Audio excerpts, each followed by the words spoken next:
Welcome back, everyone. We are at our final session for today. We have Dr. Kathy Maxwell. She is an assistant professor and member of the research faculty at Vanderbilt University School of Nursing.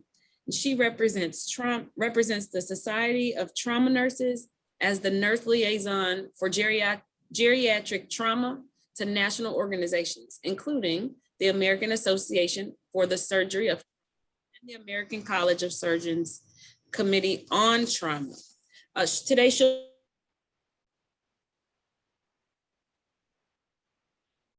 Amy, you're muted. Hello? Oh, I was muted. Y'all didn't hear any of that. Okay. Welcome everyone to our final session for today. We have Dr. Kathy Maxwell, and she'll be speaking on frailty and caring for aging patients. Dr. Maxwell is an assistant professor and member of the research faculty at Vanderbilt University School of Nursing. She represents the Society of Trauma Nurses as the nurse liaison for geriatric trauma to national organizations, including the American Association for the Surgery of Trauma and the American College of Surgeons Committee on Trauma. Without further ado, I will present to you Dr. Kathy Maxwell. Well, hi, everyone. It's nice to be here. I'm probably going to be switching gears for you. I'm not an attorney, and I'm not going to be talking about anything legal, but I think I can and will provide you with a whole new perspective about aging and the concept of frailty. So with that, I'll go ahead and share my screen and get started here.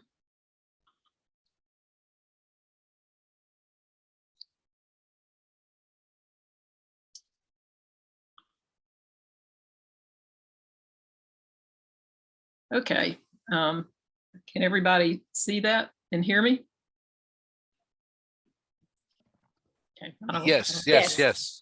Okay, all right, good. I don't see any problem. All right, so I am going to talk to you about the concept of frailty. So just a little background. So I was a bedside nurse for over 30 years, and I worked in critical care and trauma. And it was during that time that I got really interested in the older patients because their outcomes were so different than the younger ones. So when I got my PhD, that became my program of research. And so I've developed a pretty in-depth understanding of the processes involved with biological aging, what's happening to people. And I've come to the place where I'm just very, very passionate about wanting to help other people understand what aging is really all about so that they can engage in proactive measures to age in a healthy manner out to the end of their life. And so I'm going to be talking to you about some things that you probably never heard before. And I will tell you that I may even say some things so if you think about it, aging, it's not just happening to the people you work with, but it's happening to all of us. So I may go into some things that kind of hit you from a personal perspective. I've had people say, oh, that was kind of a wake-up call. So just to kind of tell you ahead of time that you might see that. All right, so I have no disclaimers or conflicts of interest. So my objectives are to define the concept of frailty, to describe the some of the underlying biological mechanisms, to discuss the national recommendations for integration of frailty into clinical practice, and then to talk about some innovative approaches for addressing frailty among different populations of older adults. All right, so let's just take a look at it. So this beautiful young woman here is my mother. Her name was Lois K. Wood. She's about 19, 20 years old there. Here she is at age 40 with me. I think I'm about 12 years old here. This is a picture from her 85th birthday. I took her out to lunch at Cracker Barrel's when it was one of her favorite restaurants to go to. And this is my mom about 2 weeks before she died. And I bring these pictures and show them because my mother was pretty healthy. She didn't have any overriding chronic conditions. She didn't die from any, major diagnoses. She literally, she fell about 6 months before she died. And, in some respects, she almost died of frailty because, and I think as I go through my presentation that you'll understand that about 40% of older adults actually die on this pathway. So this article on the right here is, this man is Dr. Luigi Ferrara. He's the director of the National Institute on Aging. And this is just a recent publication that came out where he talked about aging. And he said that aging starts at conception, and it's a ratio between damage accumulation and compensatory mechanisms in our body. It's happening at the molecular cellular level.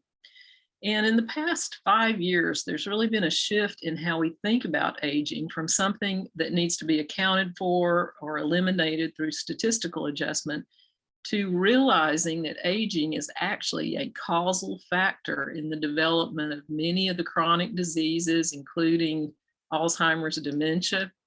And this places aging at the forefront of medicine. And he said that people don't realize, and especially healthcare providers, physicians, and others, that when we talk about biological aging, again, it's something that's occurring well before the development of the diseases that we see people get, before the outward manifestations or phenotypes appear. And that's why it's so important to begin measuring it sooner, because we need to intervene when compensatory mechanisms are still in place. So let's take a look at the different possible aging pathways so that every one of us is on one of these pathways.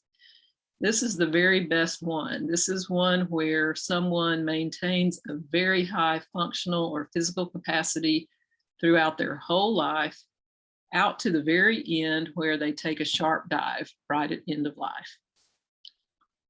In this one, so this is where someone that might have an unexpected event, like a really bad car accident or an unexpected cancer diagnosis, or actually COVID-19 would fit in this, where someone takes a dive and then their recovery pathway can take a number of different directions. It can be, they can return to their normal status, they can decline quickly, or they can be somewhere in the middle. But the pathway that most of us are on looks like this. And so our physical capacity peaks around age 30. That is, our body's ability to function is at its very best at age 30. And we begin to lose that by about 0.5 to 1% per year until we reach the end of life. Now, the dotted line represents what we can change through proactive management and attention to our own aging process. Frailty is defined as a state of vulnerability to stressors characterized by the loss of physiologic reserve or the capacity to respond to physical needs and demands. Frailty increases the risk of functional deterioration, hospitalization, and death. Now, just out in the community, about 10 to 14% of people age 65 and older are considered frail, but another 42% are considered pre-frail. Now, when we look at hospitalized older adults, particularly injured older adults, those numbers are much higher. So these are the ones that are being admitted to hospitals for falls, for medical conditions. About 40 to 50% of them are already frail when they're admitted. 33% are pre-frail. So that is 75% of people 65 and older that are hospitalized are frail. So they have already reached this state of vulnerability. There's 3 models of frailty within the scientific literature. So the first one, and the one that's most familiar, is called the Fried phenotype. And it's characterized by these 5 characteristics: exhaustion or fatigue, muscle weakness, slowness, low levels of physical activity, and unintentional weight loss. And as an older person acquires these characteristics, we characterize them as either pre-frail or frail. All right, the second model is known as the Rockwood Frailty Index. And this is one that it goes beyond just the physical manifestations of frailty, but also includes psychological and social factors. And the way this one works is that it's a list of 70 different factors or variables. And as those accumulate, a frailty index is calculated, and that number is around 0.25 to 0.27 is considered that someone has crossed a frailty threshold. Now, in 2015, the World Health Organization identified this term called intrinsic capacity. And intrinsic capacity represents a combination of a person's mental and physical capacities that can be explained biologically. And this is a shift. It's the World Health Organization wanted to shift the focus from disease-oriented medical care to thinking more about a person's capacity, what they're able to do in these different domains. It's a more person-centered approach. So in keeping with that concept of intrinsic capacity, it looks at these 5 domains: cognition, locomotion or mobility, psychological, vitality, and sensory. So in the dotted ovals that you see on this slide, these are how we would measure these 5 different domains. And the World Health Organization is encouraging primary care providers to think more in these terms and to begin measuring some of these factors in patients longitudinally as they see them in the office, and to be watching how those change so that they can counsel and help their patients in being more proactive about their aging. Now, I like this slide because what you're looking at is a graph of self-reported physical functionability. So within the dotted lines that you see here, these were the physical abilities that people self-reported in 3 different age spans. So you can see that between age 20 and 40, they're pretty stable, the self-reports, and they're pretty close together. So you can see that physical functioning was fairly high in those years. From age 40 to 60, you can see that decline begins, and the self-reports spread a little further apart. And you can see that at age 60, that a much sharper decline goes into place. And also the dotted lines, look how wide they are here. So there's a real range. So older adults do have the ability to do things, to be proactive, and to implement things in their lives to keep themselves on a higher level in a much more steady state and a healthy state until they reach the end of their life.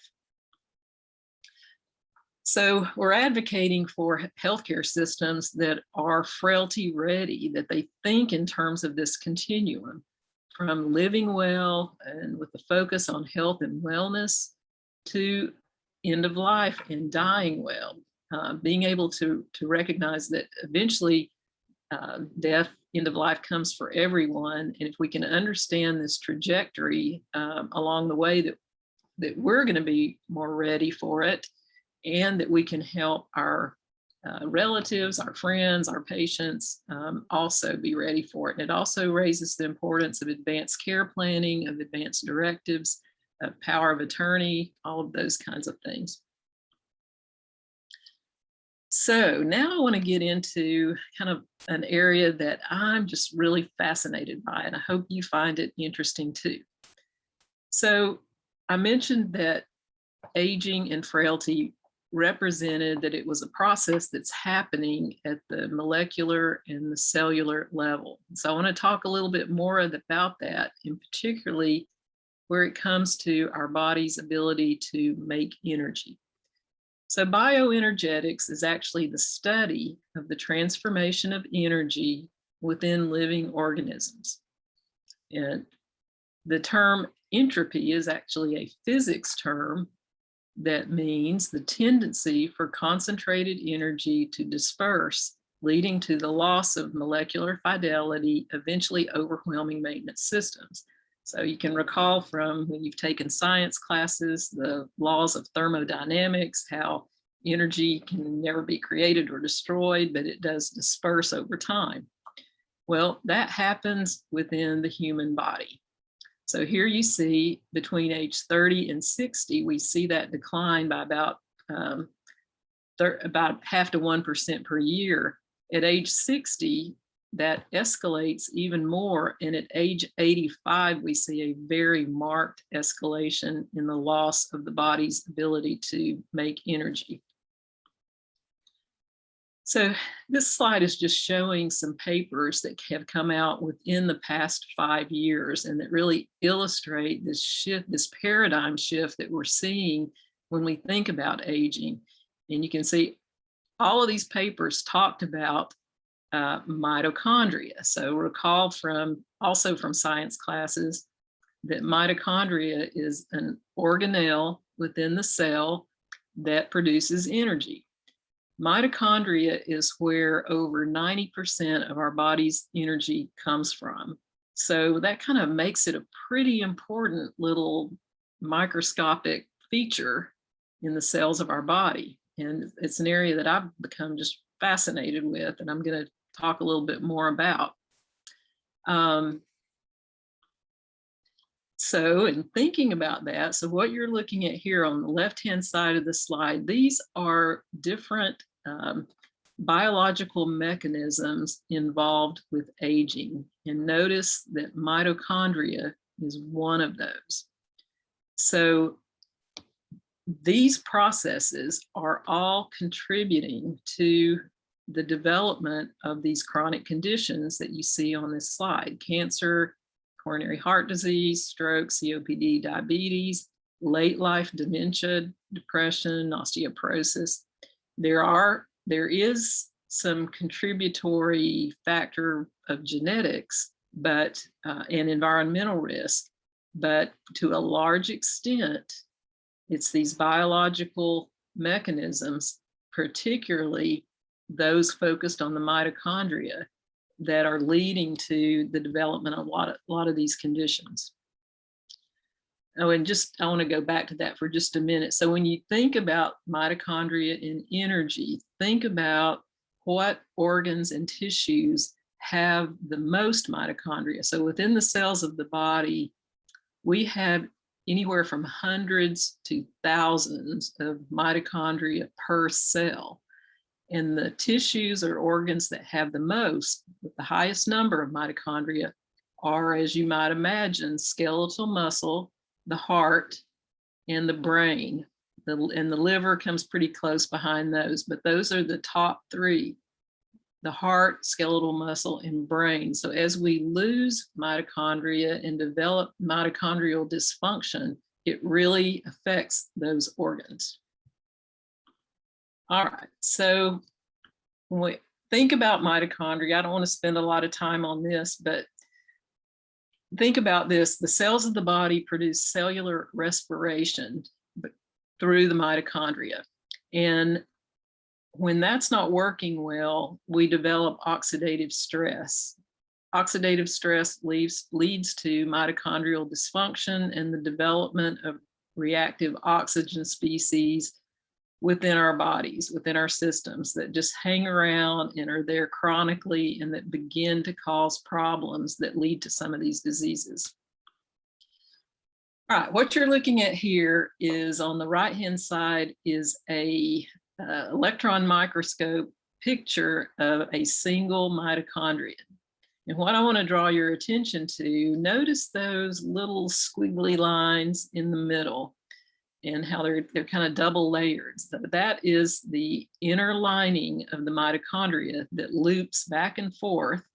And if you could imagine, if you were able to stretch that out really long, it would have a really large surface area. But within those little loops are called cristae.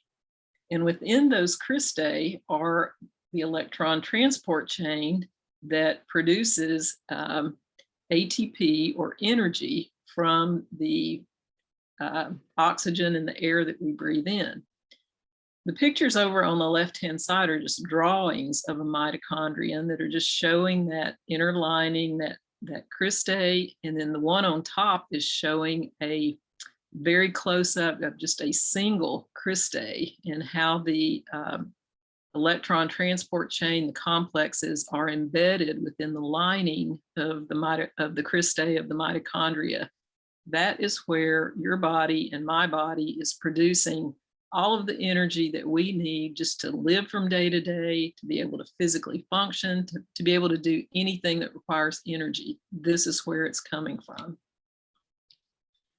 In this slide, what you're seeing is a drawing of, on the left side, of a very healthy looking cristae with the respiratory complexes very close together. They're able to pass the electron zone very efficiently and produce ATP, or energy. On the right-hand side, you're seeing what happens as these cristae become dysfunctional. They spread apart, the respiratory complexes spread apart, so they don't function well, and they get to a point where they just do not produce ATP and energy the way that we need for them to.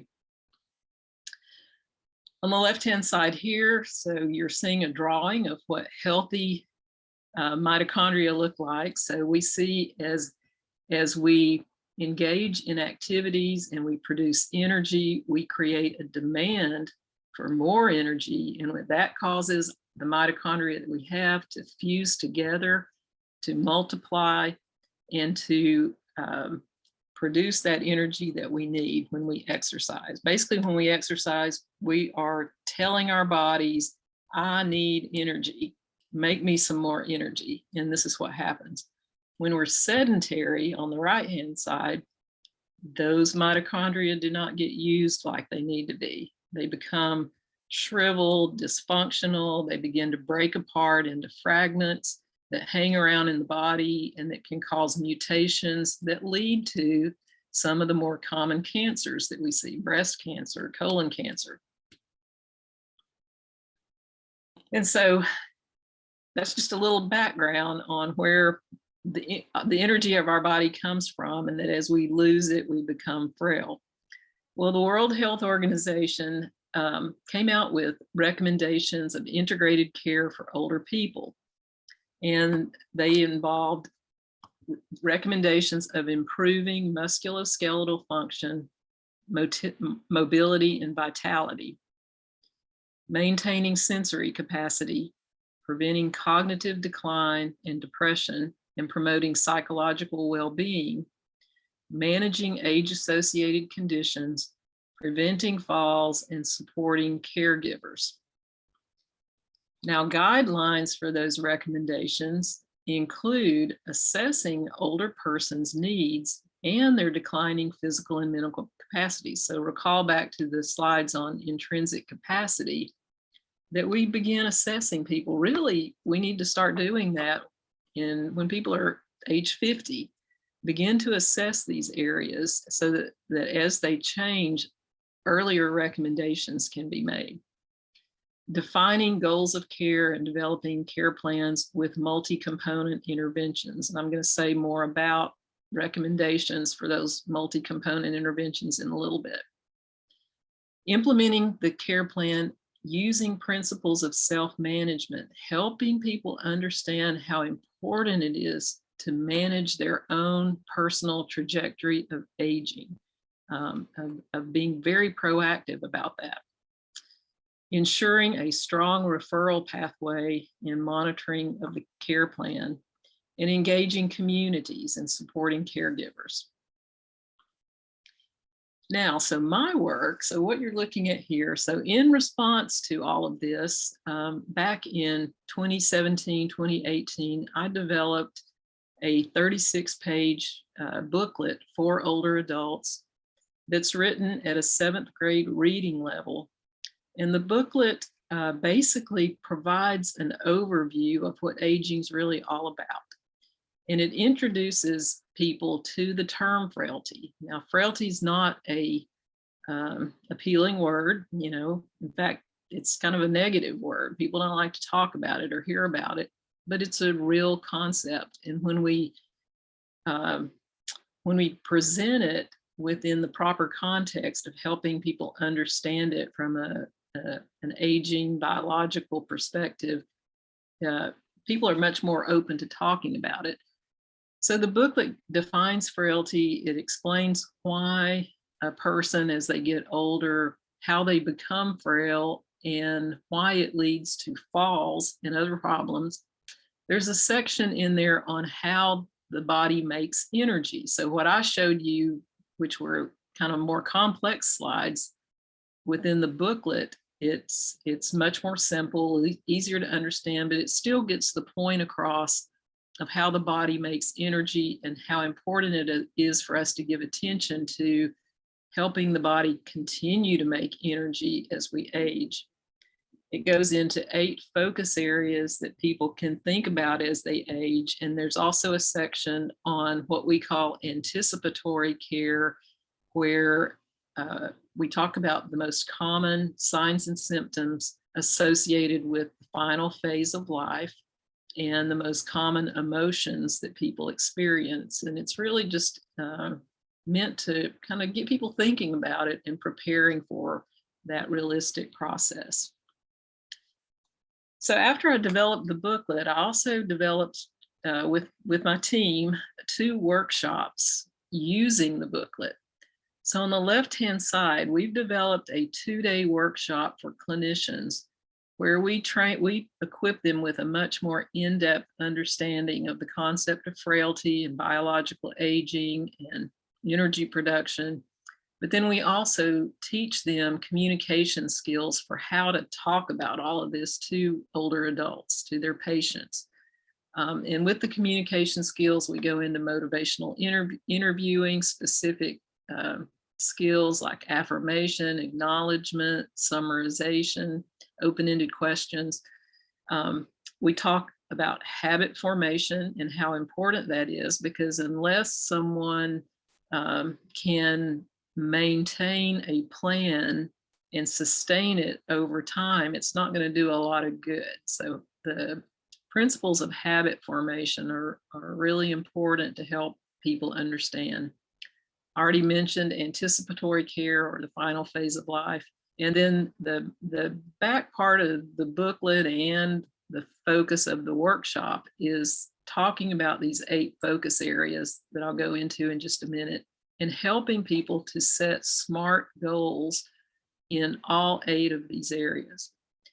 Now, on the right-hand side, what you see is we also developed a health and wellness program for older adults. So it's a program for people who are age 50 and older. That's what AFRESH stands for: aging and frailty, resilience and energy in the second half of life.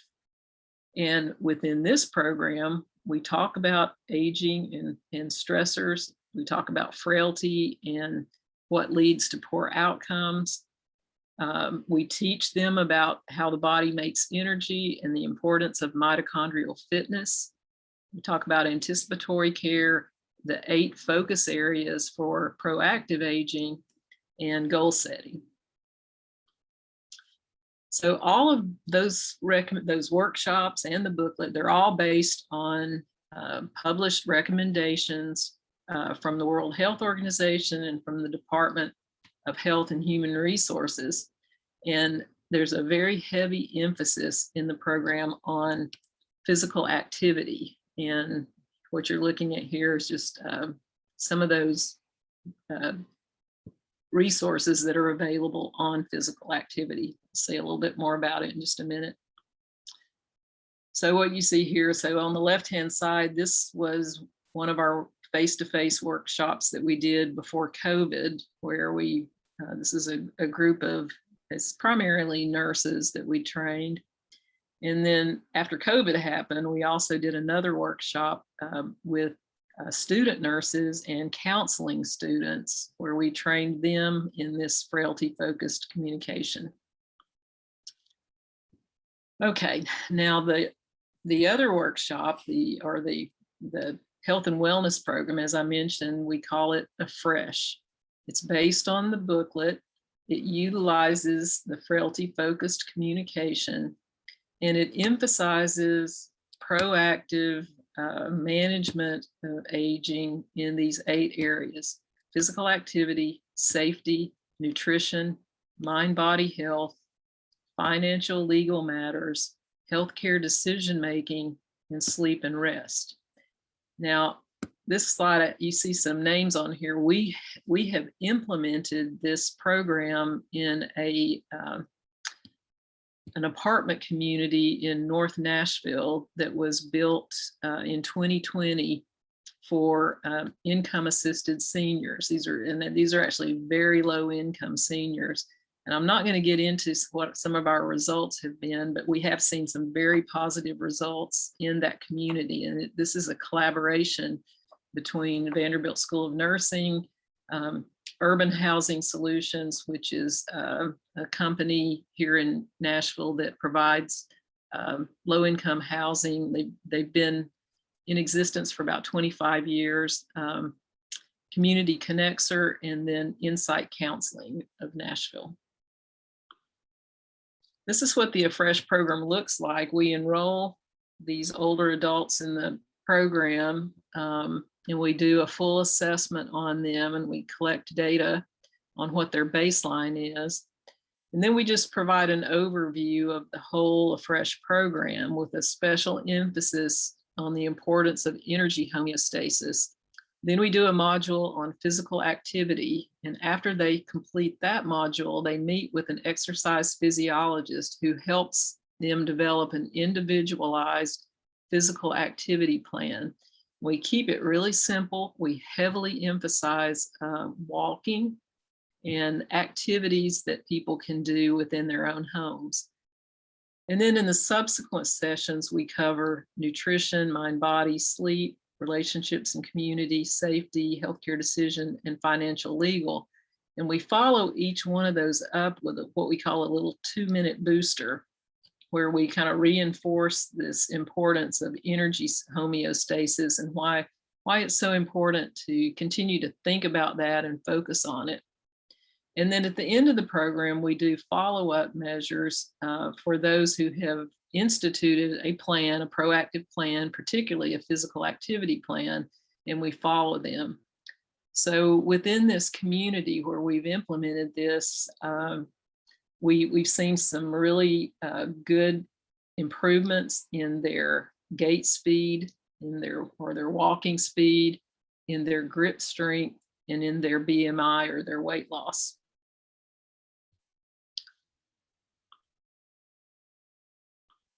See. Okay. All right. So I just wanted to mention that this program that we started, it's, you know, as a researcher, we think a lot about the theory and the conceptual models behind what we do. And so this just points out that it is theory-based, and it's based on a theory that we call protection motivation theory. And on the right-hand side, you see some of the pictures or some of the visuals that we use when we teach people about the importance of energy homeostasis and about maintaining the energy that your body produces. Okay, so now I'm going to go through the 8 topic areas that we teach within the Afresh program. And I won't go into a lot of depth. I'll just kind of hit the highlights. Under safety, we go into home safety. We encourage people to get a home safety checklist and to go down through it and make sure that the home is safe. Things like making the home clutter-free, having stair rails, a mat in the shower, things like that. We also talk about driving safety, where we encourage people to think about how to recognize when it might be time to stop driving, when trying to drive is no longer safe. But we cover that very thoroughly. And we also talk about fall prevention. The AC stands for anticipatory care. So when you see that in whatever's below that line, these are what they need to think about when they reach the final phase of life. And that is, have they thought about security and protection? And are they going to be in a position to where they can feel secure and be protected? We see so many older adults who live alone. They live in the home they've been in for 50 years and they become frail and they're no longer really able to protect themselves. And so we encourage them to think about this early, ahead of time. Within physical activity and movement, we encourage them to think about the time they spend sitting, standing, and moving. We go over the World Health Organization recommendations of 150 minutes per week of moderate activity. That can be divided up over 5 or 6 days, or vigorous activity. Most older adults do not want to engage in vigorous activity because those are things like running, swimming. Those are the ones where you have to get your heart rate up to 65 to 90% of your maximum heart rate. And most older adults don't like to do that. So we encourage that minimum of 150 minutes. And that can be accomplished really with just brisk walking. They also need to engage in strength training, doing something every week for strength, 2 days a week, flexibility, and balance. And below the purple line there, to think about as they get older and lose some ability, have they thought about other hobbies or activities that they want to do? And probably the most important word on this slide is habitual. If we begin a physical activity, maintaining it, figuring out what we can do that we like, that we can look forward to, so that it can become habitual over time. All right, we emphasize the importance of relationships and community, and we point out that people who maintain strong social connections actually live longer. And we encourage people to invest in relationships, in maybe going to church, in going to senior centers, different groups that you can be a part of. It's good for maintaining those relationships and having autonomy and connection. Then as someone becomes older and maybe becomes frail, have they thought about what they're going to be doing to maintain their sense of self and to be maintaining those social connections? Under food and nutrition, we emphasize the importance of drinking plenty of water. Guideline we go by for that is whatever a person weighs. They need to drink half that number of ounces of water every day. So if someone weighs 180 pounds, they need to be drinking about 90 ounces of water a day. We encourage them to add color to their plate. A good guideline is to have 2 colors per meal, to focus on fiber of at least 25 grams per day. We talk about Mediterranean diets and what those are and that's made up of. We also emphasize high quality protein. In the final phase of life, we point out that people often lose their appetite and their interest in eating. It's very, very common in someone in advanced frailty that's near the end of their life. Under sleep and rest, we talk about how much is enough. We need 7 to 9 hours per night.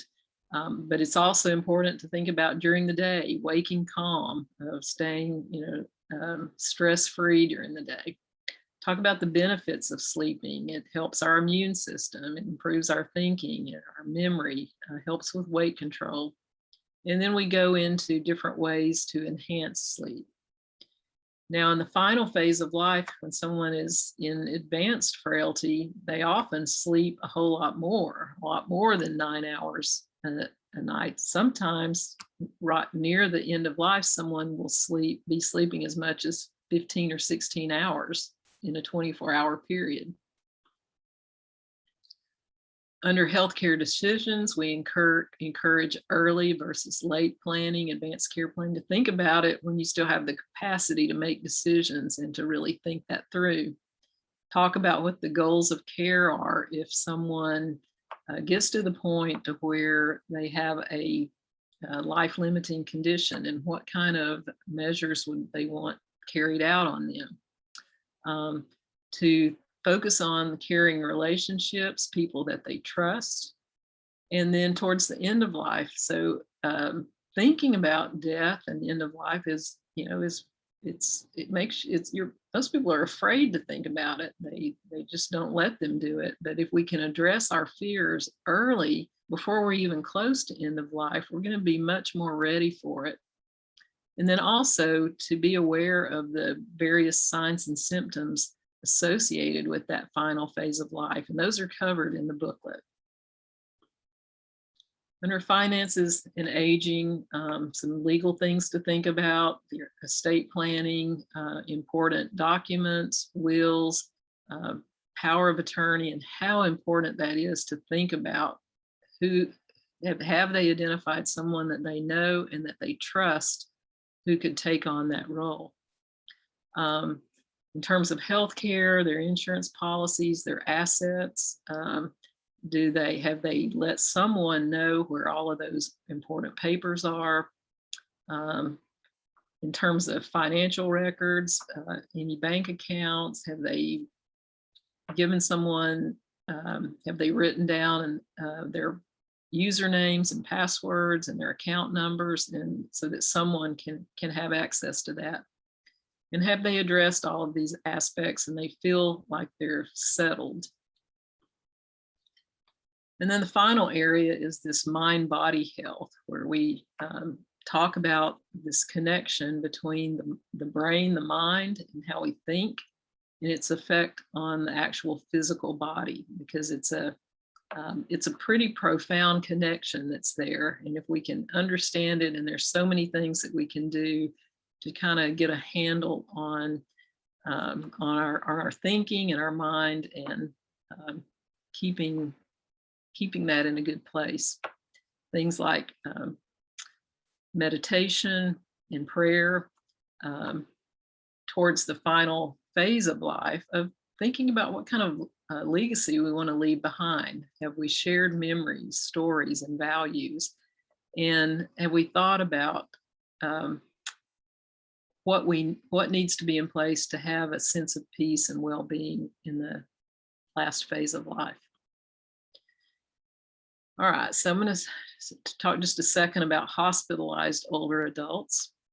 So looking back at this frailty-ready healthcare system, this red circle on the right is really showing, these are those patients that are being hospitalized, that are coming into our healthcare systems.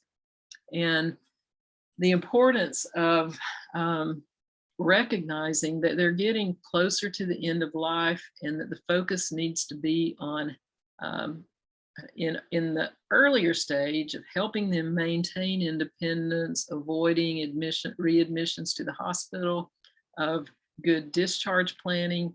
And then when they get to the final phase of life, are they ready for that, so that they can, so that dying well is a factor, and that we normalize this process of frailty, aging, frailty, and eventual end of life.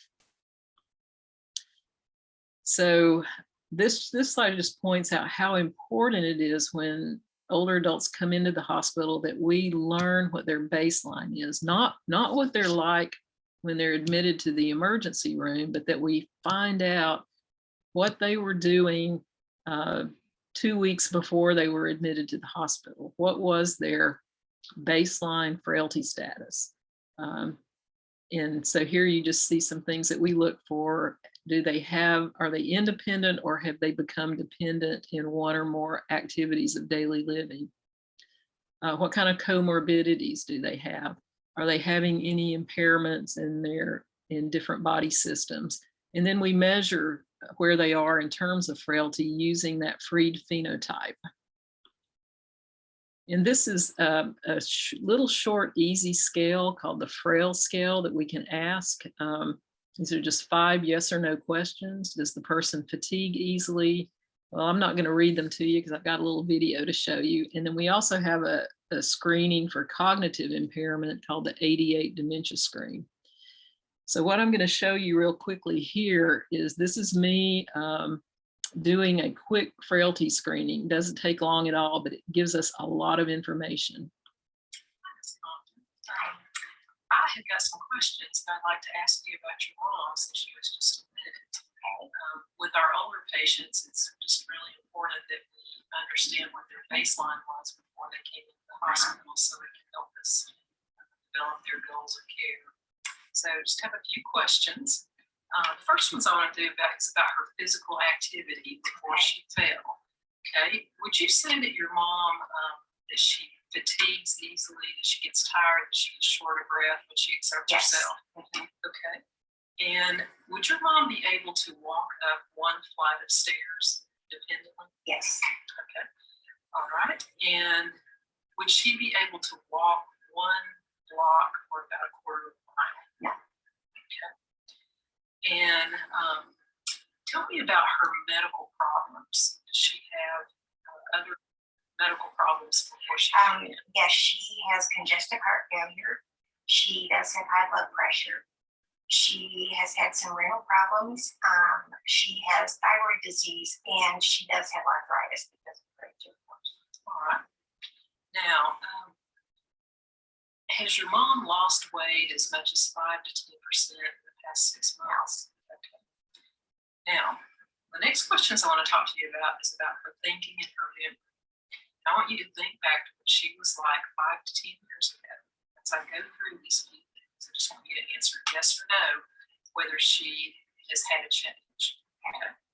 Has there been a change in her judgment or her decision making? Yes. Is there less interest in hobbies or activities? Yes. Does she ever repeat the same things over and over? Yes. Does she have trouble learning to use a tool or an appliance or a gadget? No. Okay.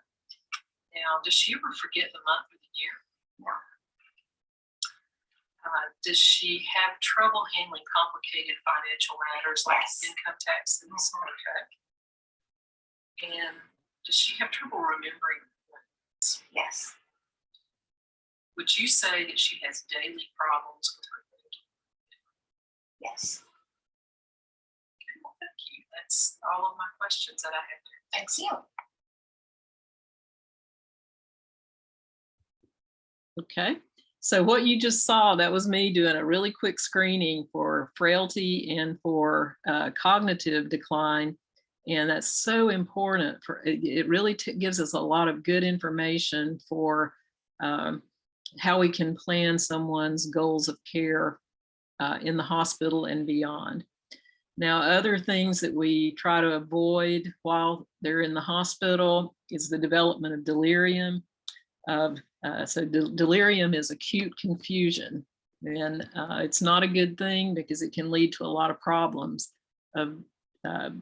We also want to avoid deconditioning or the loss of mobility. We want to avoid nosocomial infections, adverse drug events, and malnutrition.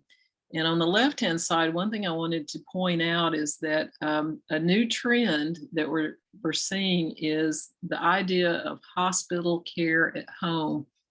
And CMS has just recently approved hospital at home programs in a number of different healthcare systems. Vanderbilt is actually starting theirs just like next week, and I'm on a task force that's helping with that. And I bring this up because I think it's going to be a really good thing. Hospitalization is bad for older adults. It hospitalization is a tremendous stressor on an older adult. And if we can keep them in their familiar environment, in their own home, and bring healthcare to them versus putting them in the hospital, I think it's going to be a really good thing, and that we're going to see some really good outcomes from it. All right, now I've kind of come to the end of my presentation, but what I'm going to show you now, this is a commercial that aired in Canada. And it really brings home the point of what I'm trying to get across in this presentation, that if we give attention to proactive aging and really being in charge of our own personal trajectories of aging, then we're going to fare a lot better. So see what you think about this.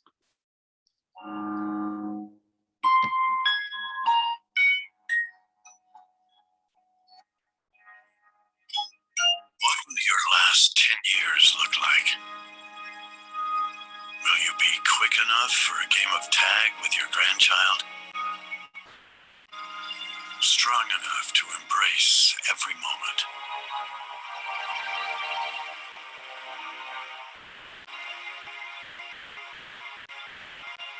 Will you grow old with vitality? Or get old with disease?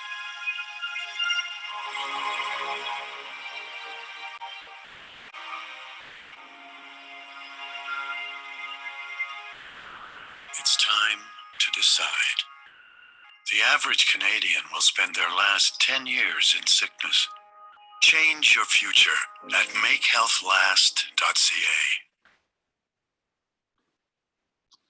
Okay, so this slide really just kind of reiterates that aging it's just a fact of life in every living organism.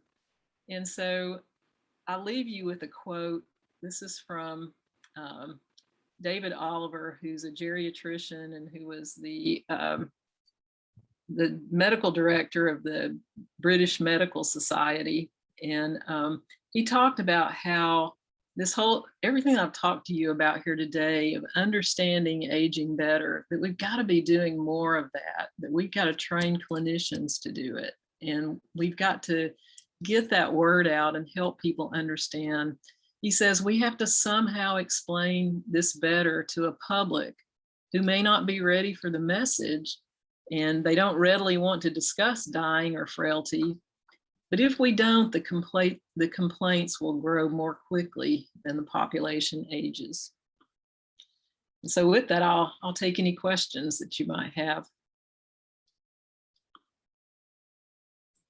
It looks like there's one in the chat. Okay. Oh, sure. Yeah. So the Frail questionnaire. Yeah, absolutely. Let's see, what's the best way for me to go back to that?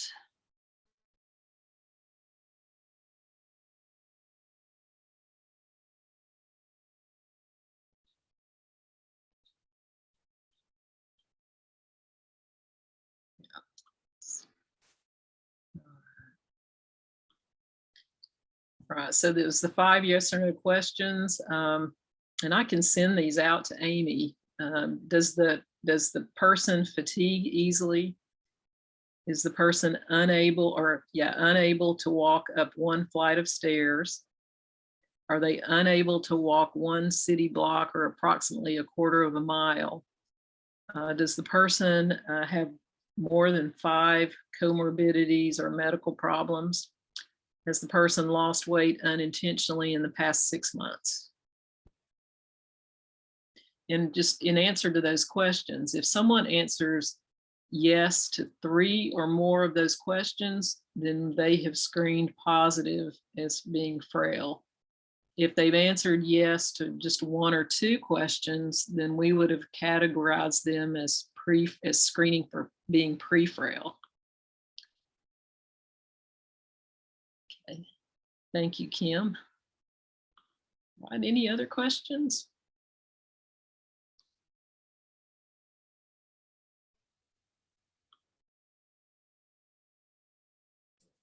Looks like there's one more. Let's see. Oh, okay. Is this booklet available to the public? So if you go to my faculty web page at Vanderbilt, so if you just were to Google Vanderbilt School of Nursing and click on the faculty link and look under the M's for Maxwell, and you go to my faculty page, there's an electronic version of the booklet on my faculty web page. If you would like for me to mail you a hard copy of the booklet, so this is what it looks like. If you will email me your mailing address, I will be glad to mail you one. And my email is kathy.maxwell@vanderbilt.edu.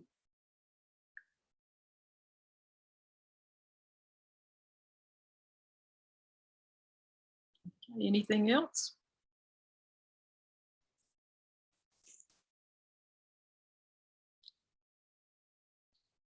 I don't see any questions. Thank you very much. Your presentation was very informative.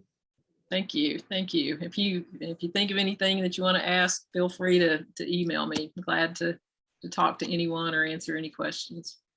Thank you very much. I want to thank everyone for coming to the conference today. I don't know if Michelle wants to say anything else to close up, but I want to send another thank you to our sponsors, which are Serenity Pool Special Needs Trust, Blue Cross Blue Shield of Tennessee, and Care Right Centers.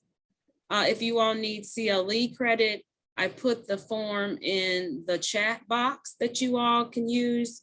You'll send your $10 fee to CAT. If you need CEU credit, you can also get CEU credits for the CAT conference today.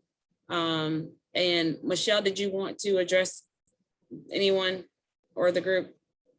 I just want to thank you again, Amy, and your committee and all the speakers, sponsors, all the members, and remind you of the CAT chat on February 17th. I hope you guys all have happy holidays, and we'll see you next year. Thank you very much. Goodbye. It was great seeing everyone. Thank you. Goodbye.